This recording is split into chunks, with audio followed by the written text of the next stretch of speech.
You're listening to Bible Truth Feed, a podcast by Christadelphianvideo.org for Christadelphians and all those seeking the truth about the Bible message. Join us now as we present our latest episode. You probably saw in the news this week the analysis of the 2021 census. And this is a headline from the Guardian newspaper, basically, that says Christianity 2021 is a minority religion in England and Wales. And that is when people are asked to identify their religion, are you Christian, are you Muslim or whatever, less than half of the population says they were Christian. And of course, this is a trend that has been going on for quite some time. If you look at the surveys, YouGov polls, where they ask, do you believe in God? Even for the older generation, it's only about a third. For the younger generation, it's about a quarter. So basically, 2/3 or 3/4 of the population doesn't believe in God. And you ask, well, what is the cause of this trend? Science, is it? Science has proved there's no God. Science has proved that Christianity is wrong. And the answer is, no, it hasn't proved anything of the sort, but people think it has. And so this quotation from Carl Sagan. Carl Sagan was a very famous popularizer of science in the a couple of decades ago, and he had television programs, and he was very influential. And of course, the media promoted the concept of science in this way. Have you ever seen a television program on BBC, just say BBC, showing the evidence for the resurrection of the Lord Jesus Christ? Have you ever seen a program on evidences for Christianity? Have you ever seen a program talking how the Bible could actually be the word of God? No, you haven't, because they don't ever happen. Have you ever seen programs which undermine our belief? Yes, you have. So the world is set in a way by the media and what they choose to pick up. And Carl Sagan makes this statement: the cosmos is all that is or was or ever will be. Now, is that a scientific statement? He's a great scientist, deceased now. But is that a scientific statement? It's a statement by a scientist, but it's not a scientific statement. It's a metaphysical statement. It's a statement of faith. It is the belief of Carl Sagan that the material universe is all there ever has been or ever will be. There is nothing outside of the material universe. Right? So, well, surely science can determine that. And the answer is no, it can't determine that, because all science can do is observe and measure and try to explain in human intelligence how things are the way they are. How can it make a comment about what is unobservable or say there is no such thing as that which cannot be observed? Just think about it, right? It's not scientific to say that. It's a statement of belief. It's a statement of faith. It's metaphysics. It's not physics, right? It's philosophy. And that, I think, is a point that people just don't think about. And I suspect that the 2/3 of people who don't believe in God in this country wouldn't really have thought about that. I would say, I'm guessing, but I would say the vast majority have never actually given time to think about it. Because the question is, where did the cosmos come from? You can't even ask that question, can you? If that's all there's ever been. You mean there's always been something which has come from nowhere? Well, no, there is no such place as nowhere. There's always been the universe. But of course, the problem is that the same physicists which might make statements like that say the universe is expanding. And they say, well, actually, if you go back in time, it must have had a starting point. That's a physics conclusion. That's science. That there must have been a starting point. So Carl Sagan is wrong by modern physics, because it hasn't always been. It came into existence at some point. So you have to ask the question, what caused it to come into existence? Right? But most people park that question because they have been indoctrinated relentlessly. And our little ones go to school, they're indoctrinated, at least people try to indoctrinate them, that everything we see came about by blind, purposeless chance. Right? And I want you to think yourself how reasonable that is. By the way, for the little ones, I'd like to do an experiment.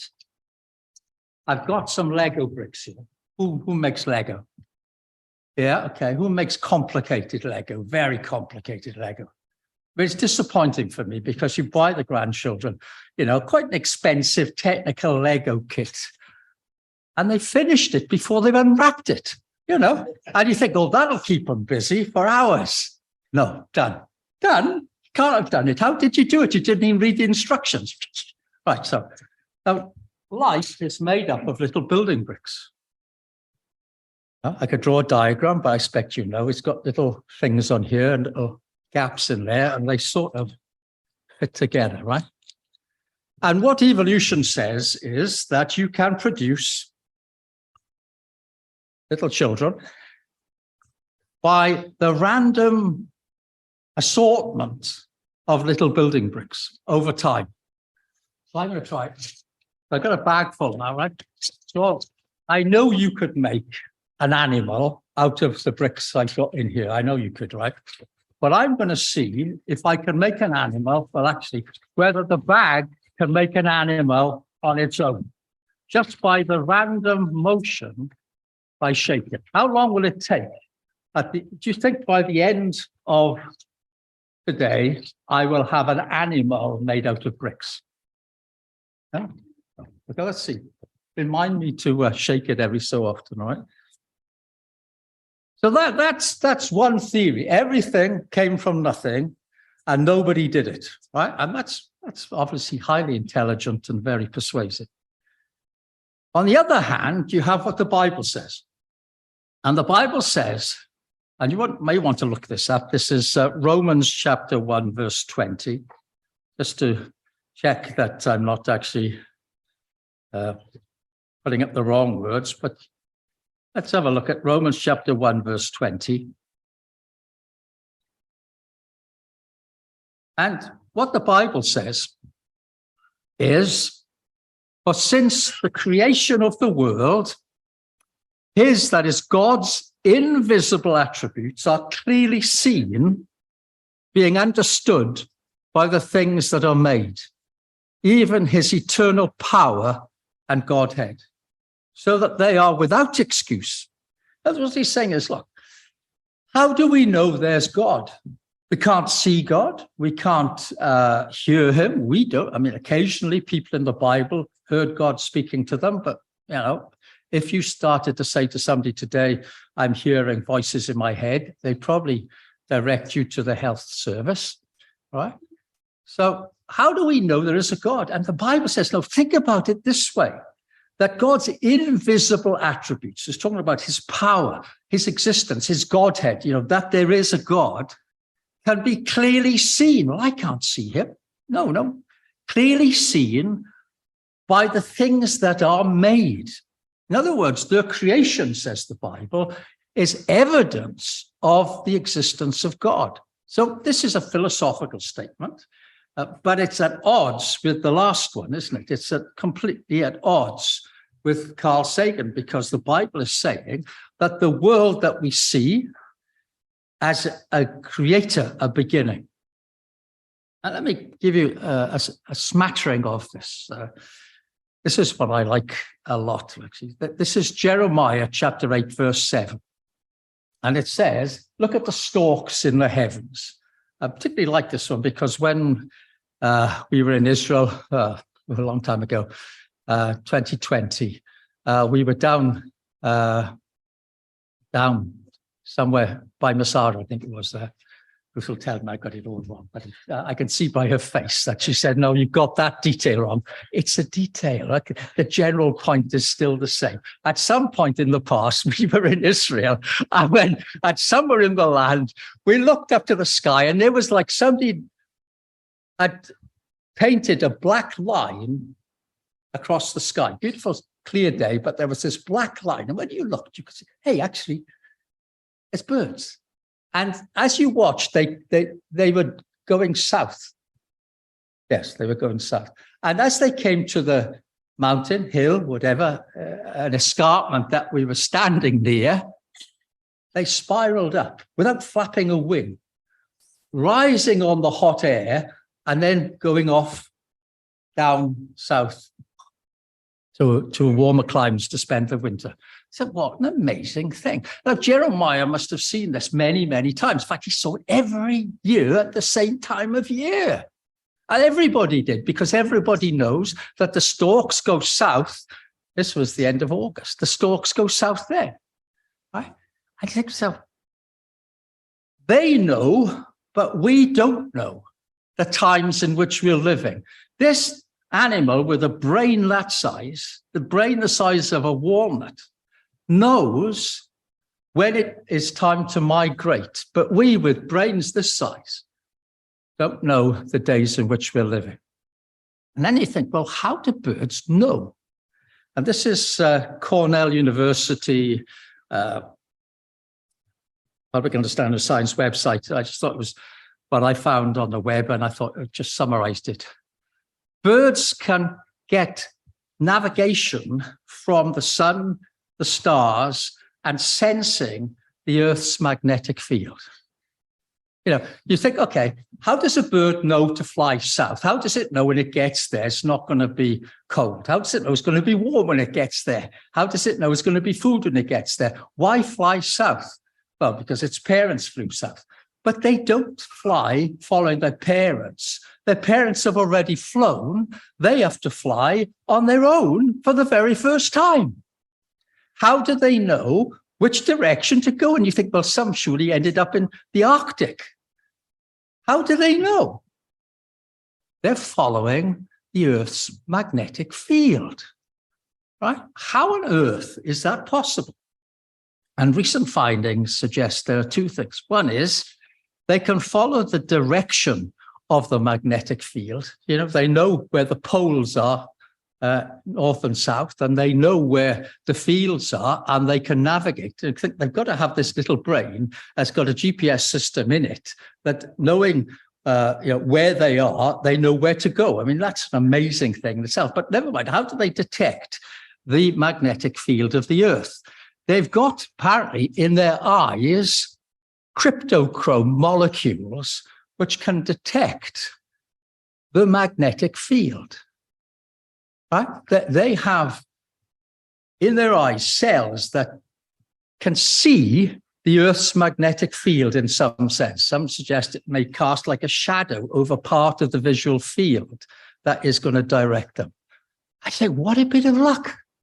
What a bit of luck they've got these molecules that can do that, because otherwise there would not be any storks left in the world. They've all gone migrating and died out.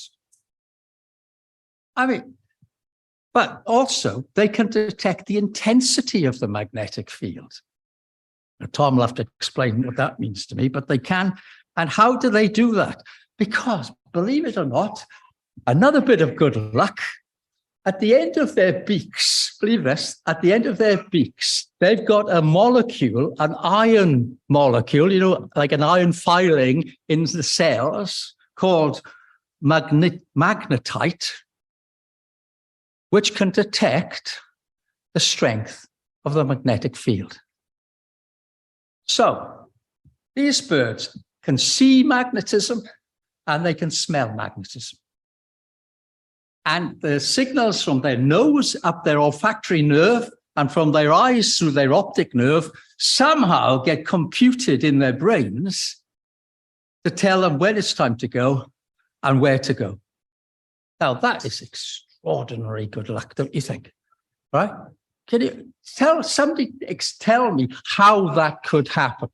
You go to Cornell University and they'll say, this developed by evolution over many millions of years. But how does it develop over many millions of years? Because you've got to have it all, haven't you? You know, if you've got a not so good GPS, do you trust your car GPS system? In our car, we have 3 of them on. and Ruth has always got to check on her phone that her GPS system is the right one. And mine is speaking in the other side. And I say, now, which way do I turn? And it's confusing. Imagine having, a molecule that sort of can't make up its mind. You can't imagine how you can get to navigate. So amazingly, by chance, I can't anyway. But that's the argument. The argument is either that was designed, either that's the hand of a great intelligence, or it came about by random, purposeless forces. Now, this debate, you might think, is a recent one because of science. But look at this. Proposals that one type of animal, even humans, could descend from other types of animals go back to thousands of years. Right? The idea that evolution could explain the complexity of life is not a new scientific theory. It's an ancient philosophical theory. And that's the point I want to stress. It is not science as such. Oh, yeah, well, that's scientists, they're clever guys. They've worked it all out. Okay, Lucretius, 55 BC, he died. He was an advocate of a school of thought that the Apostle Paul came across when he came to Athens. We'll look at that in a moment. So he wrote a book, De Rerum Natura, is it? And he wrote this book, and it was very popular throughout the last, couple of thousand years. And it's a poem, and the poem is about how life came to be by random forces. Like things like this.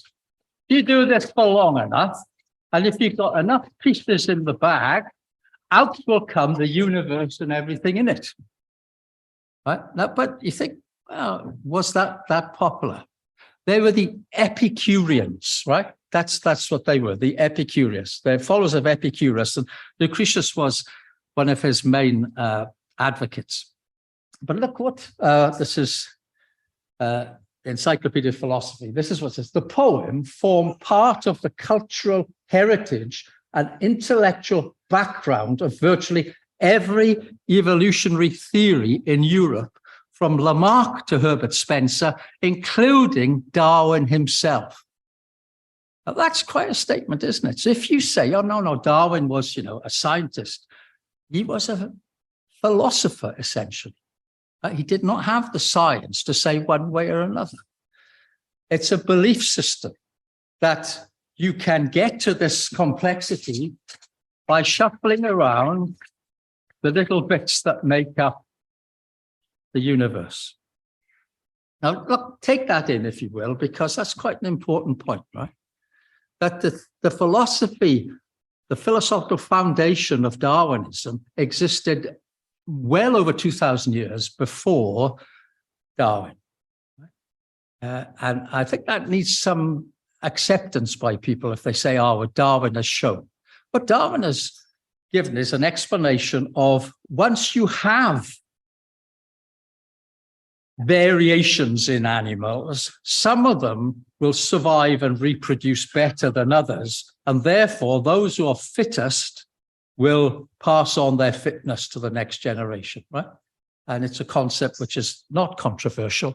It's exactly what people do when they selectively breed chickens or cows or sheep or whatever, right? What Darwin didn't explain, though he purported to explain, was the origin of species, right? His book is titled The Origin of Species, but he doesn't explain the origin of species. He explains the selection of the fittest out of a range of variations, which he can't explain. In fact, he said to the effect, you don't need to trouble your minds too much about that. That's just the way things are. He didn't know what was in the complexity of life. So this is what the Apostle Paul came to in Acts chapter 17. He found, if you wanted to turn to Acts chapter 17, you'll see that he found the Epicureans and the Stoics there. You'll see a reference in Acts chapter 17 to these two philosophical schools of thought, verse 18 of Acts chapter 17, if you want to look at it. One of the advocates on the other side of the debate, and I think he was a majority at the time, was, and you know about Cicero? He must have studied Cicero in Latin. Yeah. So we come across this relatively recently, this quote, and I think it's quite interesting because he is 43 BC when he died. And this is what he says. Can any sane person believe that all this array of stars and this vast celestial adornment could have been created out of atoms rushing to and fro fortuitously and at random? Or could any other being, devoid of intelligence and reason, have created them? Not merely did their creation postulate intelligence, but it is impossible to understand their nature without intelligence of a high order. Right? So that's an argument for intelligent design made 2,100 years ago. I mean, that's interesting, isn't it? See, it's not as if this is a new concept, right? It is at the time of the New Testament, at the time of the apostles, they knew full well the argument for intelligent design. The Bible doesn't say, oh, well, the Bible was written in ignorance of such conception. No, it was not written in ignorance of it. When the Apostle Paul goes to Mars Hill, he knows exactly. And you see the word that comes out in Cicero. What he says is, look, if you look at a work of art and you say, look at that work of art, it's fantastic. I'm sure it's going to be a work of art going to come out. Let me have a look. Oh, look, two bricks have stuck together. So I'm sure there'll be a work of art coming out of that. So, well, you look at Greek sculpture, you say, intelligence did that. But you look at nature, you say, that's even more wonderful, or intelligence didn't do that. That's just random chance. He says, you've got to be crazy. Because if you think that it is, look at this line, destitute of forethought, how could it happen? I think that's interesting. He also says, I like this, if anyone were to go to Britain, he says, and take with him a model of the moving parts of the solar system that Posidonius has just made, right? So Posidonius had made a moving model of the way the sun and the earth move in relation to one another, right? Do you know what that's called? There's a name for it, but it's one of those, right? Yeah, an orrery, that's right, an orrery, okay? So Posidonius had made an orrery, it doesn't exist now, so it must have been destroyed. He says, if he even took it to Britain, they would believe somebody made it with an intelligence. Even British would believe that. All right? I think that's lovely, right? I'm not sure today, because there's, what we see today in science, the actual science, is so much more complicated than that. But 3/4 of our population does not believe it had a creator. So I think Cicero would have been quite dismayed at our blindness. Just looking at that, think, well, how is it possible then, with all the nature programs that go on, that people can't see? And I'll tell you why, right?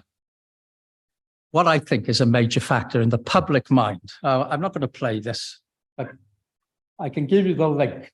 We listened on the way up to Mumbles, David Attenborough's life stories. They're very good. They're amazing descriptions of different things. And the dodo that became extinct explains why it became extinct.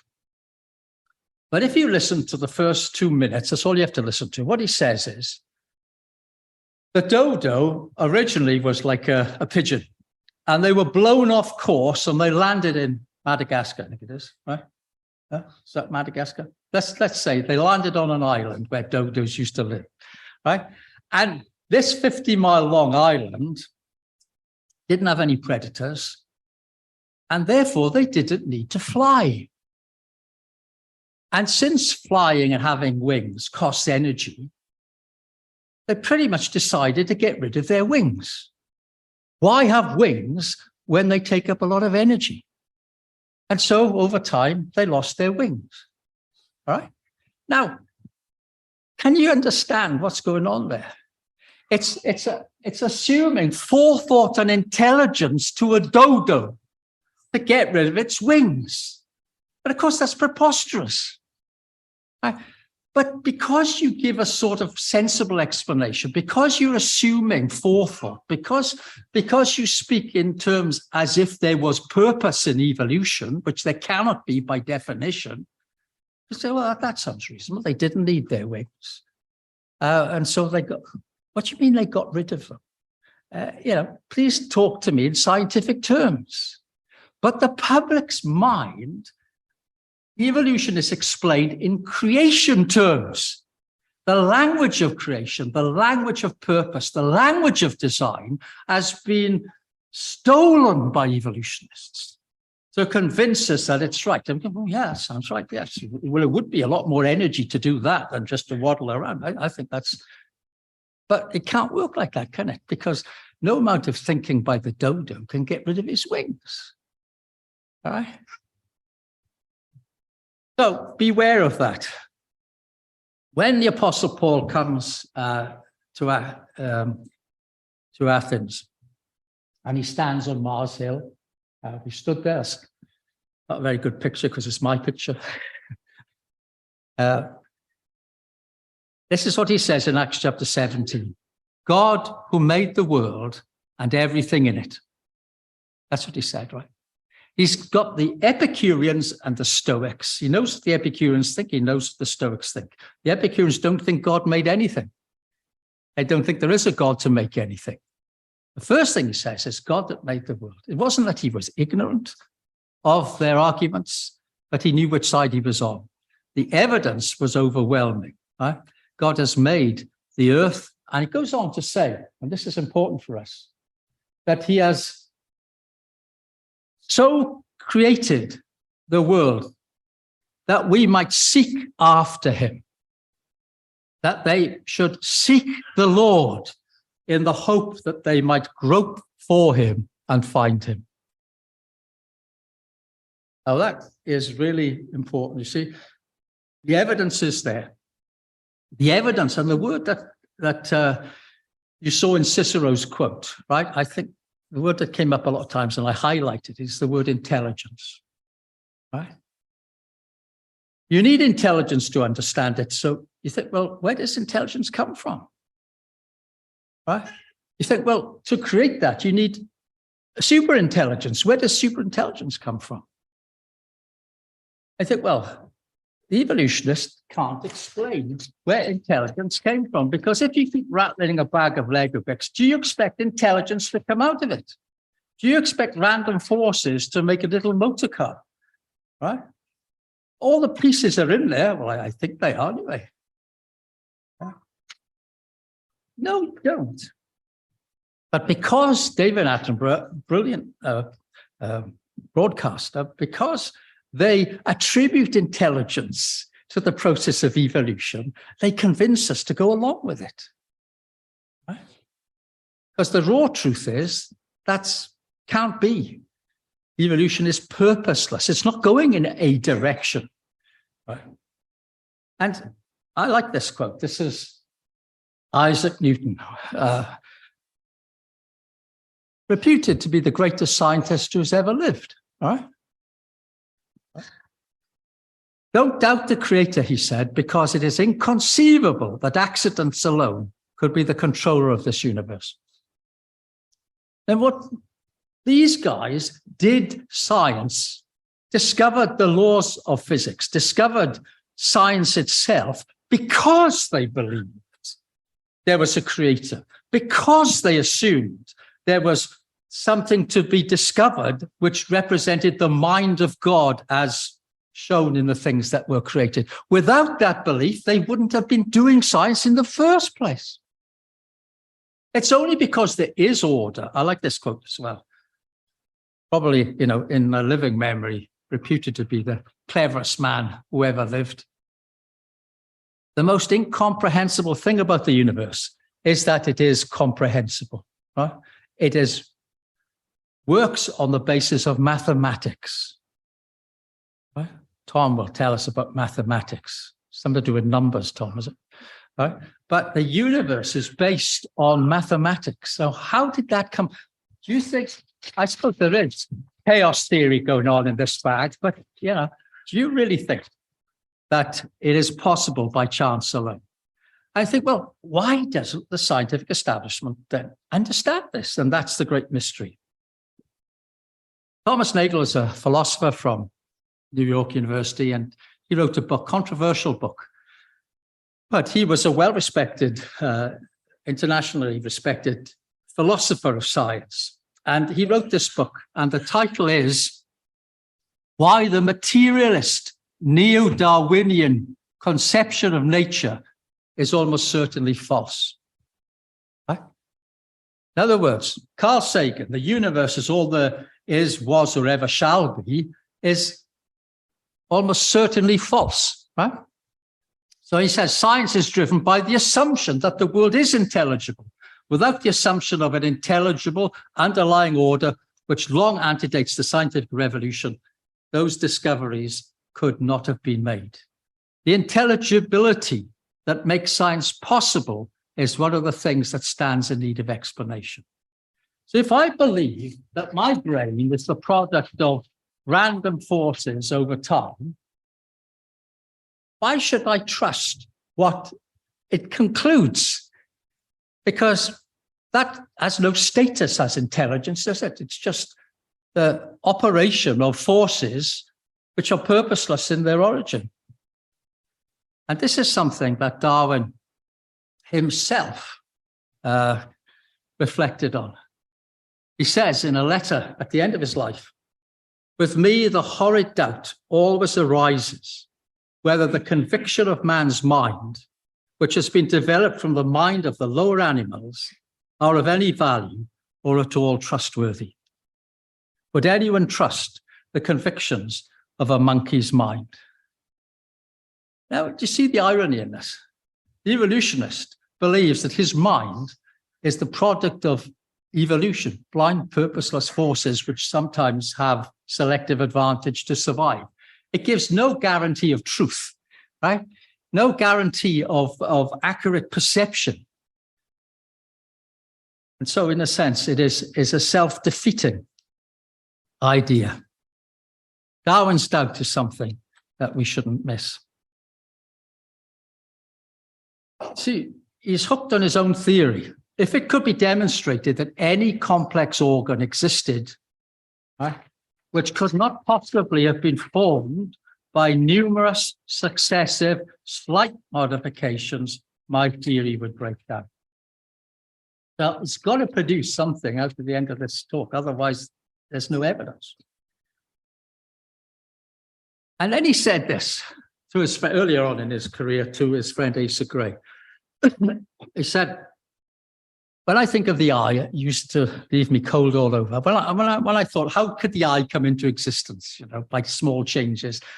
It used to make me go cold all over. I got over that now," he says. "I got over that. But now," he says, "the sight of a feather of a peacock's tail makes me feel sick." Right? What he's saying is, I'm saying that you've got to get this by small changes over time.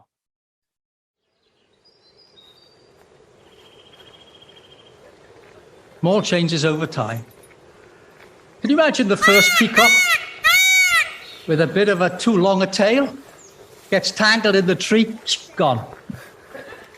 The next one, even the bigger tail, gone. All right? Next one with a bit of an eye on his tail. And his wife says, "Don't like that."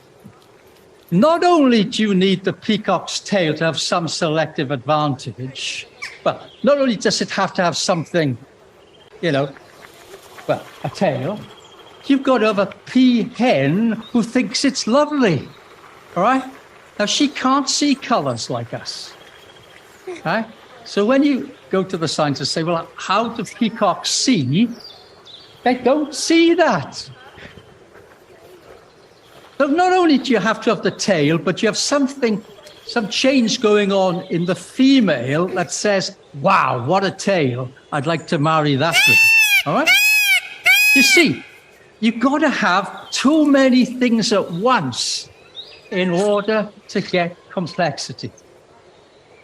And this is the argument that you might want to use. I'm talking particularly to those in school and college, right? And those coming up to that, right? There's a couple of points that you just need to register. One is that this is metaphysics. Darwinism is metaphysics first and foremost, with some evidence or arguments attached to it, right? That's the way it's evolved. But what you've really got to explain is irreducible complexity. There's fantastic material out there. The Discovery Institute in Seattle has got a whole, I'm going to show you some videos. I will have time to show you. It is all about complexity, because what Darwin said is that it all has to happen by small incremental changes. And the argument of irreducible complexity is, sorry, it doesn't work like that. You have to have all the parts together if it's going to work at all. Right? So this is, now we're going to look inside the cell. You might have seen this before. I love watching these. So this is inside the cell. If you don't take it all in, what you're looking at is the best reconstruction in animation terms, modern animation terms, of what's going on in the cell. When I was a student in Cambridge in 1969, and I did third year in anatomy, and I had an electron microscope. And that electron microscope, when I had cells from a seal kidney, and I was looking at them, you could just see blobs in the cell, right? Nobody knew what was going on there in any detail. It's like a cup of water. There was fluid inside. There was a membrane around the water, and things were happening there. One day we might know when the technology gets better. In the last 50 years, the technology's got awesome. And this is what's going on. There's just one tiny part of the goings on in a cell.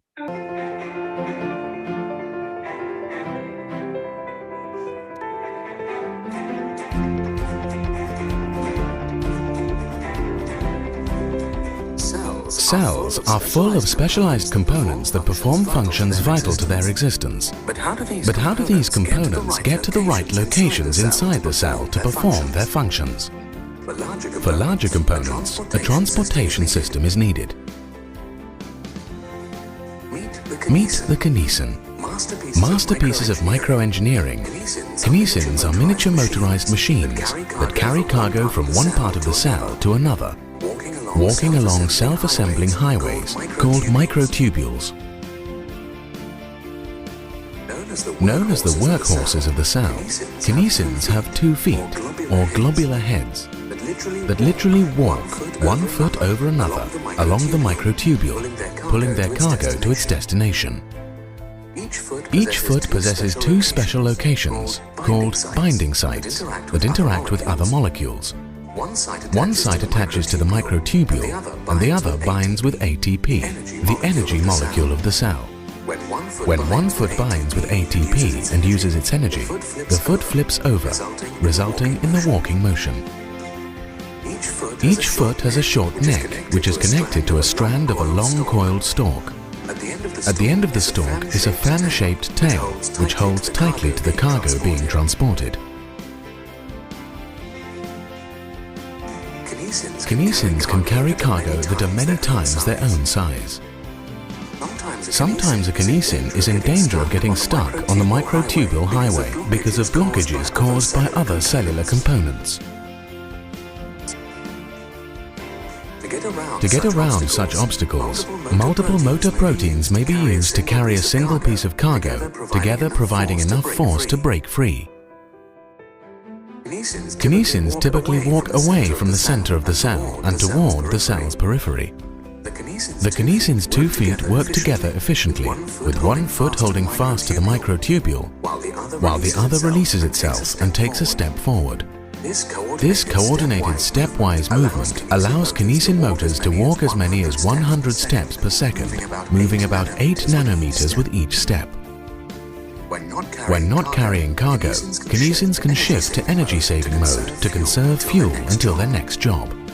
The kinesin plays a vital role in many cellular processes, not just transporting materials, but also aiding cell replication. The walking kinesin molecular machine, another example of intelligent design. What can you say about that, right? That is one tiny bit. There's a molecule. So you've got this cell packed full of goodies, but have got to get to the right part of the cell. So what the cell does is lay down a road to the right part. There is a machine with feet that through chemical reaction actually physically moves its feet along this road. By the way, that road is being picked up as this machine moves down it. So the road is being laid in front and picked up from behind and laid down somewhere else. If this machine finds it's stuck, how does it know it's stuck? If it's stuck, another machine comes along to pull it out of the mud. I mean, that is just mind-bogglingly complicated, right? That's in a simple cell. And it's one of thousands of machines that are, how does it get coordinated? Nobody knows. It's beyond, it's beyond credibility to think that that could have happened by chance or by supposing kinesin had feet, but no way to attach to anything. Supposing there's a kinesin molecule that could walk and attach, but there's no road. You cannot have these bits on their own. You've got to explain how the whole package came to be. And that's something that is avoided at all costs. People say, well, one day we'll know. But listen, it's not one day we'll know how it works. I don't doubt that we can know how it works. We're not invoking God of the gaps to say, there's another molecule that does this. It's not that we don't believe there's going to be another molecule. Where did they come from is the point. Right? How can you get that together? By chance. I find it amazing.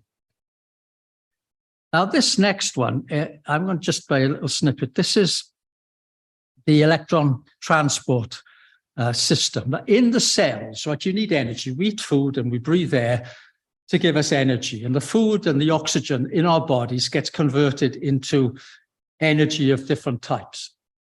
Right? Now, how does that work? We sit down at the table and we're breathing all the time. What's actually going on? What happens to the oxygen molecule? What happens to the sugars that we've just eaten?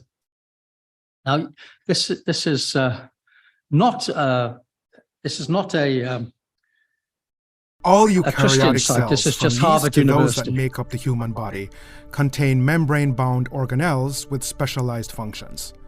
Mitochondria are double-membraned organelles that harness most of the energy that cells need to grow and reproduce. Nearly all of this energy comes from reactions that take place at the inner mitochondrial membrane.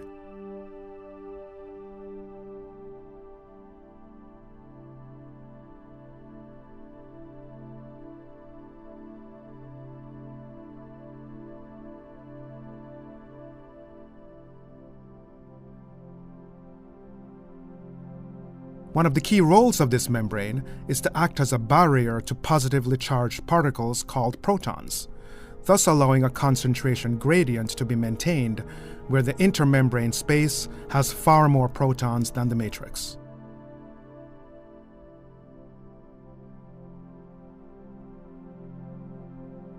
The membrane also contains a large protein complex called the F1-F0 ATP synthase, which uses the proton gradient to drive the synthesis of ATP molecules. These ATP molecules ultimately provide the energy for most of the cell's reactions. Just as man-made power plants produce electrical energy by using the flow of wind, water, or steam to rotate a turbine, The synthase makes ATP by using proton flow from one side of the inner membrane to the other to rotate protein subunits. If there is no proton gradient, synthase subunits stop rotating, and the cell can quickly become starved of energy and die.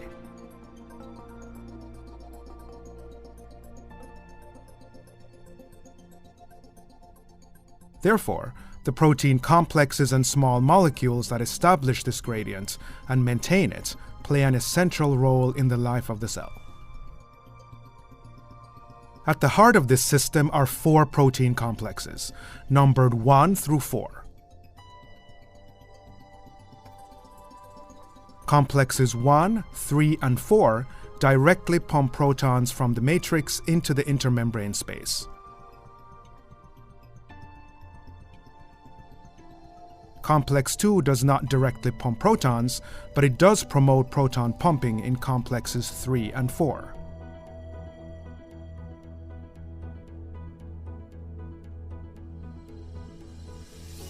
Proton pumping requires energy, and the 4 protein complexes get this energy by transferring electrons through a series of coupled reactions.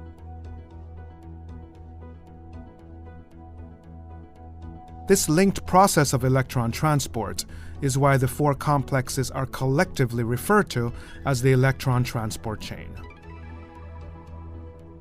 It goes on, and those of you with an interest in this might follow that up. But did you pick anything up from there? What was those bits called? Complexes. I think that says it all, doesn't it? It's an astonishing thing. That cell will die if that stops working.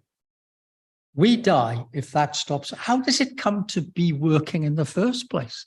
How do you get those complex? Do you know, it's like passing on an electron down the line, right? In a series of reactions, which then power a proton pump to create ATP, which is like a battery that you've just charged up, which can go somewhere else and power another amazing engine.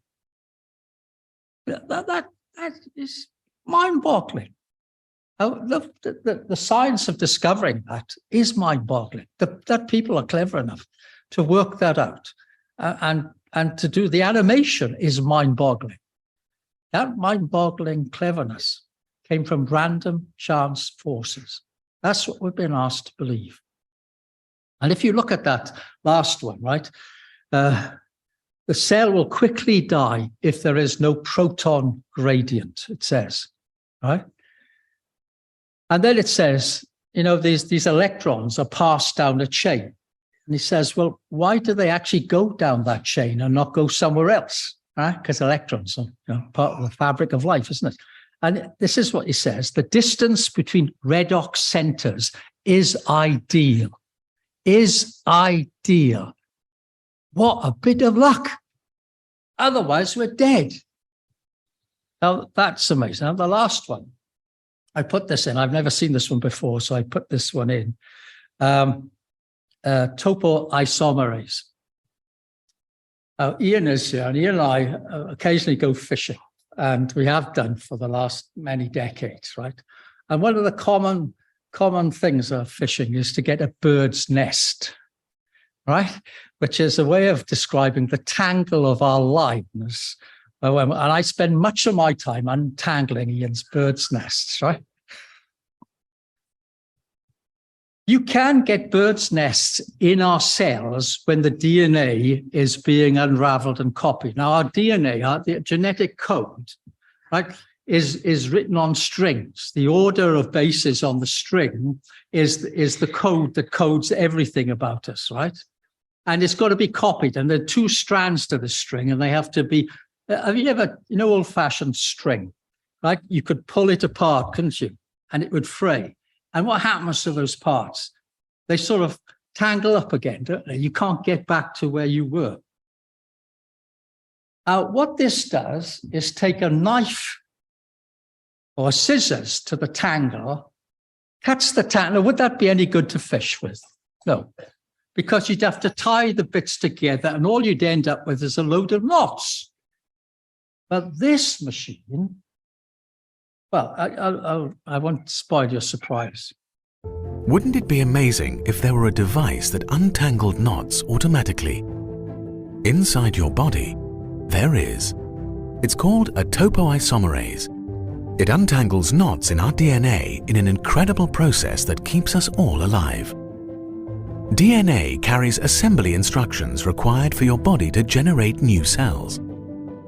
But for DNA to do its work, it must be copied in a process known as replication. During replication, the DNA strands are separated, and protein machines use each strand to make a copy of the opposite strand. The end result is 2 copies of the original DNA. However, DNA replication faces a life or death challenge before it can complete its mission. Separating the DNA strands causes twisting in the portion of DNA that has not yet been separated. Eventually, the tension from the twisting increases so much that the uncopied segment of DNA wraps around itself in what are referred to as supercoils.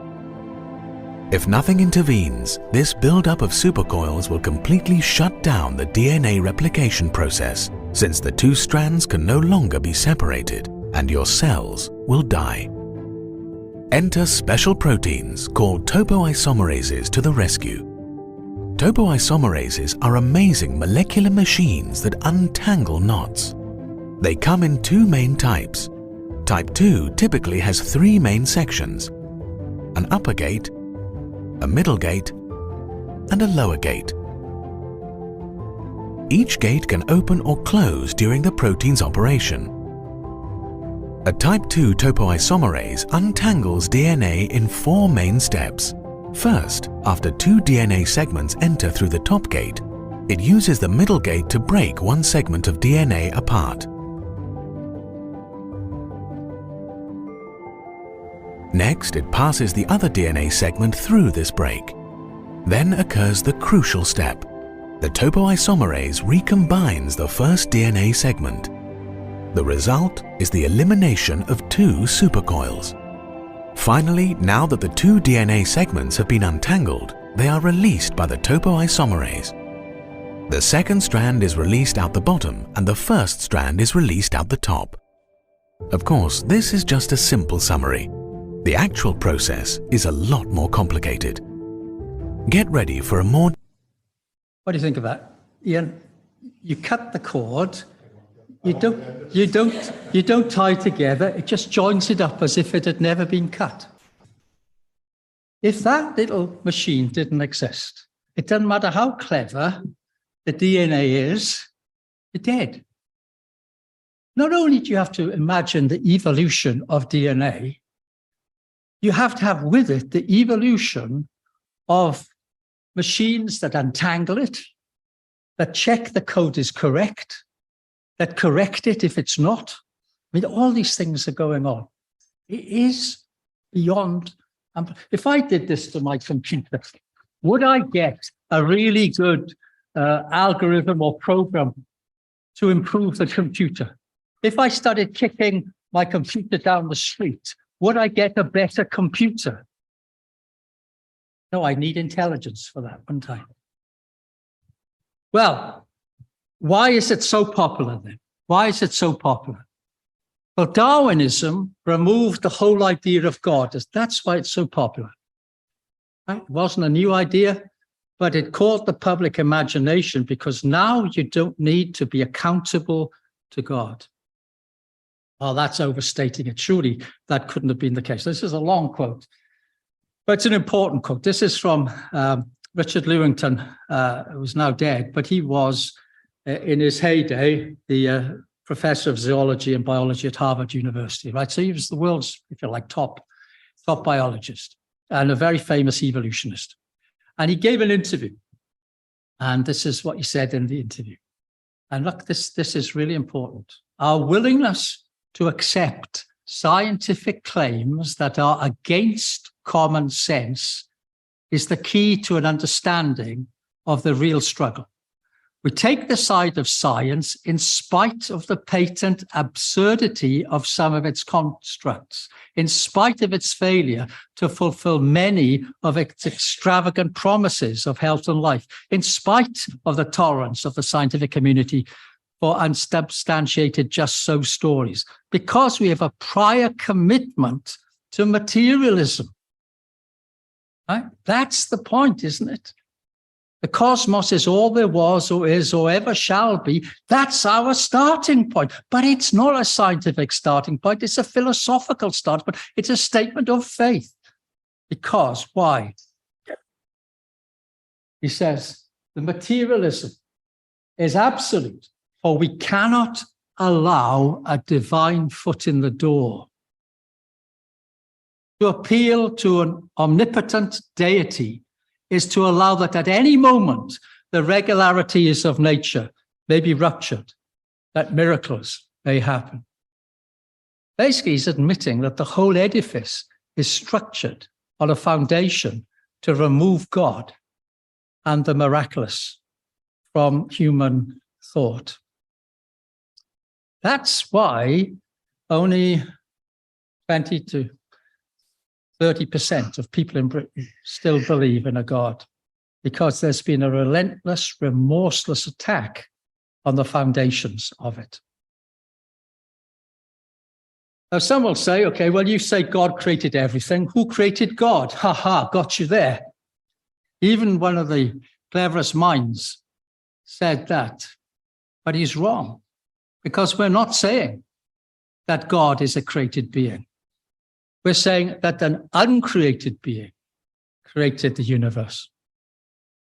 Our conception of God is of an eternal God. That's who we believe created the heavens and the earth. And that's who we know wrote the words of the Bible. For thus saith the Lord, who created the heavens, who is God, who formed the earth and made it, who has established it, who did not create it in vain, who formed it to be inhabited.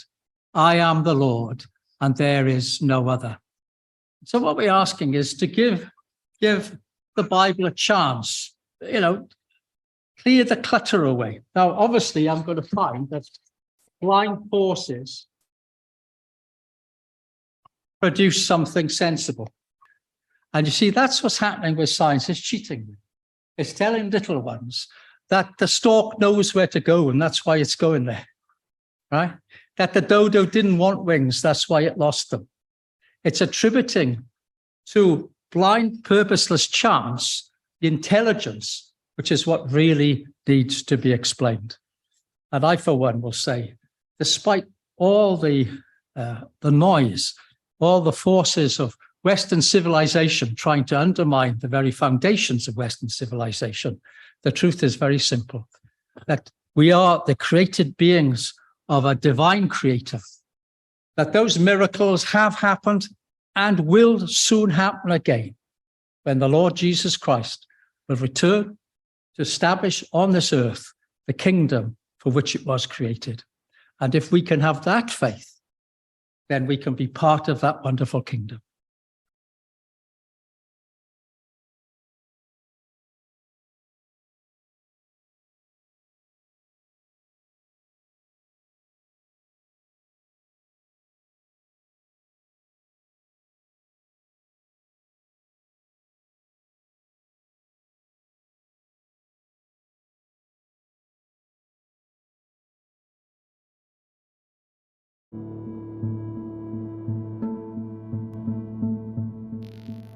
Thank you for joining us. We hope you found the episode helpful.